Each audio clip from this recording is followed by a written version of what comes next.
Vince McMahon's longtime personal trainer, Michael Mountfort, posted on Instagram during WrestleMania, I think, complaining that Vince was not able to attend WrestleMania in any capacity over the weekend. So here's the quote. How quickly people forget that without his vision, there would be no wrestling or WrestleMania. Sadly, when a person is down, the people who say they love you turn their backs on you. So, well, there's a little bit of truth in there. Without Vince, they may not have been a WrestleMania. They never been this juggernaut of a company like WWF or WWE. It was Vince's vision that drove that.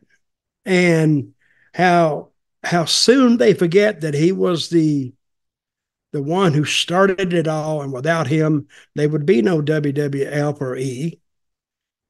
But I think, what's his name? This Michael Mountfort is his personal. Well, Michael Mountfort, I think you're forgetting all the times he's been charged with sexual assault and like trafficking young women. And I think, did you just miss this whole story that just went by us? I mean, that's what he's known for. And now he's out. And I don't think that's totally what Vince did. I think he did it at the right time. I got my conspiracy theories about this. I think Endeavor or TKO, they knew about this like a year ago, at least. And they took that information and just kept it quiet, and they were going to bring it out at the right time. Now, what do you think Nick Khan went into WWE for? Well, he went in 2020. Okay, but they could have. But he's worked for TKO, right? Oh yeah. He's very high up in TKO now. Yeah. Okay, so and they probably said, "Listen, this is what we thinking about doing." And they said, Vince is going to be hard to move. So since he owns most of the, sellable stock, I think, tradable stock, I forgot what he owned. So they need him out of the way. And Nick Khan went to work on it. And that's why it all conveniently fell before the changeover. Mm-hmm.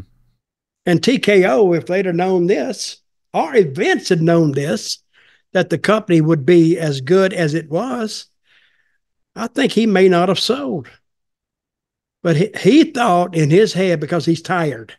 He is really, really tired. He's doing 3 shows a week and delegating the rest of it. Multiple threesomes a week as well. And he that's exhausting. And he was and he would show up at the show, so he got tired. But I think he knew about it. Everybody knew about it. Of course, Vince knew all about his stuff too. And you know who else has made an appearance at WrestleMania that I thought was gone? Bruce Pritchard. No. He was brought straight out front and center and given huge credit for Cody's return. Sure was. So now I have to go back. Hey, I'm just surmising anyway, because that's the depth of the show. Yes. Because he had been really, really quiet, and he was Vince's right-hand man for years and years and years, and except for the time when Vince kicked him out and he went to TNA. That lasted about 9 years or something like that. That massive How long was he gone from WWE? Yeah, about 9 years, like 2008 until maybe 2018 or something like that. He was gone a very long time. I didn't think he was gone that long, but before we go down the Bruce Pritchard thing, because we actually talked about him last week. In fact, I'm gonna reread the thing that Michael Mountfort wrote. It said, "Without Vince McMahon's vision," I'm paraphrasing, "there would be no wrestling." Now, this is the guy who was the personal trainer or massager of Vince. No, he wasn't the masseuse, the physical therapist. That was another incident. Okay, but it's just like this dude clearly doesn't know what he's talking about, because he's claiming that Vince McMahon essentially invented wrestling. was like, that's not true. Wrestling would exist without Vince. Would it have been as big? Who knows? Yeah.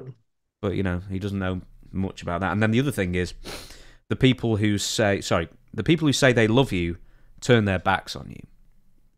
And I thought, with Vince, well, he was telling Janelle Grant, in fact, earlier that day, that he loved her. And then, on the fateful day, and then not to be too crass, Vince turned his back on Janelle Grant, allegedly, dropped trowel, squatted over her, and shat on her head. It's like, that's... Like, where's the turning back here? That would have been my first indication. That may be my relationship with this person. It was a little one-sided. Yeah, it's not good, and I need to get out of it. It's like this dude, and this guy's saying, don't judge. This is after. Don't judge a man without getting all the facts. Things aren't as always as they appear. Well, this guy doesn't even know that wrestling existed outside Vince McMahon. What facts does he have that we don't? Well, how many times has he heard of a man squatting down over a woman's head and doing that to her? Well, apparently I've never really. I probably heard of it before, but I've never seen it. Do we have any video of this? No, I think that's against YouTube's guidelines. Okay. To show that kind of thing. I don't put too much stock in that guy. No, well, you see, there's a photo of him and Vince McMahon, and he appears as stupid as he looks, and he's a proper meathead-looking guy as well. Okay, the other thing we need to mention is also TK has bought back another $311 million worth of TKO stock back from Vince McMahon, giving Vince now just under 5% of total ownership of TKO. So this means that there are few or no disclosure requirements of any of Vince McMahon's future TKO stock transactions as long as the ownership stays below 5%.